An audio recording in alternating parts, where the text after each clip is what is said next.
The Senate bill does not include the provision which allows condo boards to levy special assessments or obtain loans without the prior approval of condo owners. The House bill requires the sponsor to post a $1 million bond upon reaching a certain signature threshold. The Senate bill does not require a bond.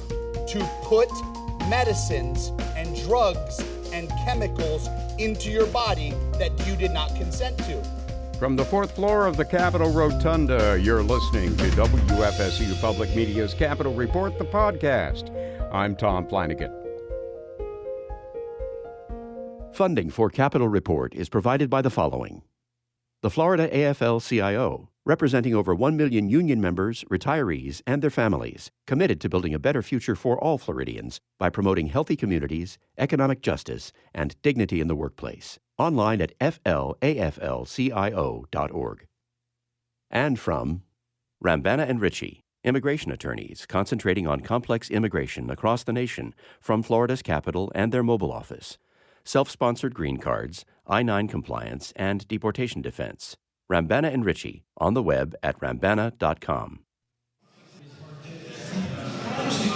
This is Capitol Report, the podcast. I'm Tom Flanagan.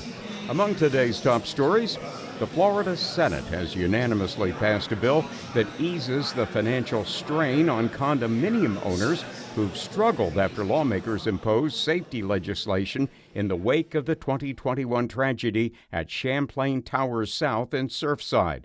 Margie Menzel has that story. Lawmakers could be on the verge of delivering the relief that condo owners have been calling for. The year after Surfside, lawmakers approved inspections of older buildings and required studies to determine how much money to set aside for future repairs. That meant additional costs on top of condo owners' regular fees. The outcry, especially from condo owners on fixed incomes, commanded the attention of Governor Ron DeSantis and the Florida legislature. Fleming Island Republican Senator Jennifer Bradley says the legislature's commitment to those people is staunch. As we've watched the implementation of post-Surfside regulations, the process has revealed some very real pressure points, both financially and otherwise, and that is no surprise. Big change is difficult, but it's our duty to adjust thoughtfully when circumstances demand, and that's what this bill does. Bradley says the measure provides financial relief and flexibility, a more forgiving timeline, and better oversight and accountability. For instance, the bill bans people who have had their community association manager license revoked from having an indirect or direct ownership interest in or working for an association firm. The Senate bill does differ from the House bill. The Senate bill does not include the provision which allows condo boards to levy special assessments or obtain loans without the prior approval of condo owners. We can't remove condo owners from the process and hand them the bill. The Senate requires that the approval of owners is required for any lines of credit, loans, or assessments. Bradley said the Senate bill also allows for a temporary pause or reduction in reserve funding for 2 years immediately following a milestone inspection. This 2-year relief allows associations who are undergoing a milestone inspection to prioritize their funding to make repairs for structural safety first, triaging the most needed repairs before beginning to reserve for future needs. The Senate version will now go to the House, which is expected to approve the measure and send it to Governor Ron DeSantis, who has made condo reform one of his top priorities this session. Earlier this year, DeSantis pushed legislators to take up the matter in special session. And earlier this month, he held a press conference on condo relief in Miami, where he said he'd warned lawmakers against the unintended consequences of their initial response to Surfside. Well, here we are today, and we have seen some of these consequences. We have seen sudden high-cost fee assessments that have been imposed on condo owners, many of whom in South Florida, particularly in this community, are senior citizens and living on fixed incomes. Lawmakers are expected to send the measure to the governor before the legislative session ends Friday. I'm Margie Menzel. The Florida House and Senate are going back and forth on a policy to place more restrictions and protections on the state's ballot initiative process.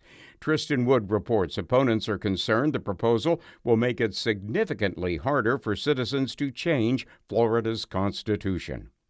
Pensacola Republican Senator Don Gates says his bill comes after the state alleges that there were hundreds of cases of petition circulators violating the law last election cycle. That's when recreational pot and abortion access were placed on the ballot. He says ballot petition circulators were incentivized by out-of-state special interests. Millions and millions of dollars grease the petition gathering. It costs over $20 million, now $30 million now, just to lose a constitutional election in Florida. And just this month, the sponsor of one of the amendments was fined another $122,000 for forgery and fraud. The Office of Election Crimes and Security says that our current laws are not sufficient and that the legislature must take more forceful action to stop fraud in the petition gathering and constitutional amendment process. The campaigns have pushed back on many of those claims and raised questions about the report Gates is referencing. The bill bans people from possessing more than 5 petition forms unless they are registered as a petition circulator and have undergone a training. It also prohibits felons and people who are not citizens or state residents from collecting petitions. It also prohibits those circulators from being paid on a per-signature basis and enhances the signature verification process.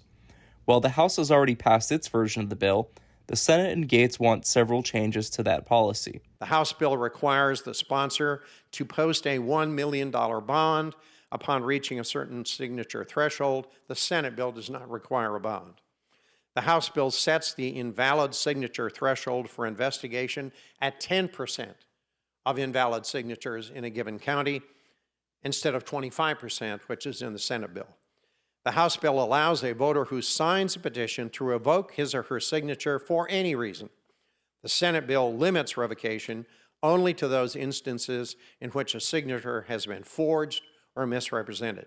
Democrats like Orlando Senator Carlos Guillermo Smith oppose the bill out of concern it will have the opposite intended effect, only making the process obtainable by wealthy business and special interest groups and not citizen groups. Can you imagine if we had to comply with the same standard to qualify by petition to run for our state Senate seats, or as many of us who served in the Florida House to qualify by petition to be a candidate to serve in the Florida House of Representatives?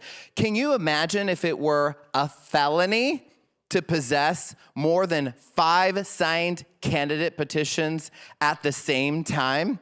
How would we ever get volunteers to help us collect thousands of signed, verified petitions in order to qualify? We wouldn't. That's the answer. The Senate has yet to pass their finalized version, but when it does come up again, it will almost certainly pass along party lines. If or when it does pass, it will go back to the House for final approval. I'm Tristan Wood. Attorneys for the family of Tiro Chaba, who was killed this month during a mass shooting at Florida State University, held a news conference today at the school's student union. Chaba was on the FSU campus as an employee of vendor Aramark Collegiate Hospitality. He was one of 2 men killed on April 17th. Attorneys for the family say they need more information, transparency, and answers about Chaba's death. Attorney Bakari Sellers says the family feels left in the dark with few answers about the shooter's motive and how he accessed the gun used in the killing. We're asking for a thorough and transparent investigation. We believe that that's necessary for healing. We also believe that that's necessary so that incidents like this do not happen, not just anywhere else in the state of Florida, but anywhere else in this country. When asked about the possibility of a lawsuit, Sellers said more answers are needed before legal action will be considered. Finally tonight, a bill to ban adding fluoride to public water systems is now heading to Governor Ron DeSantis' desk. From WUSF, Douglas Soul reports Florida lawmakers approved it this week. Fluoride is a mineral commonly added to drinking water to protect teeth from getting cavities. An analysis of this bill finds at least 29 Florida counties use it, but supporters of the ban say people shouldn't have to drink water with fluoride if they don't want to. Here's Republican Representative Danny Alvarez. The proposition I present to you, members, is, does the government have the right, by a mere simple majority vote, to put medicines and drugs and chemicals into your body that you did not consent to? Many Democrats voted no, including Representative Darrell Campbell. This bill doesn't hurt the wealthy. They'll keep seeing private dentists, getting their expensive treatments, and flashing their perfect smiles. The measure would take effect on July 1st if DeSantis signs it. I'm Douglas Soul in Tallahassee. Our regular Capitol Report correspondents are Gina Jordan, Regan McCarthy, Margie Menzel, and Tristan Wood. Thanks also to Douglas Soul. Shows are available Monday through Thursday by 6:30 p.m. Eastern Time, wherever you get your podcasts. On many of these Florida public radio stations, you can tune in each Friday to catch the latest on all things happening at the Capitol. That show is also available in podcast form. Technical assistance comes from Evan Rossi, and I'm Tom Flanagan. This is Capitol Report, the podcast from WFSU Public Media.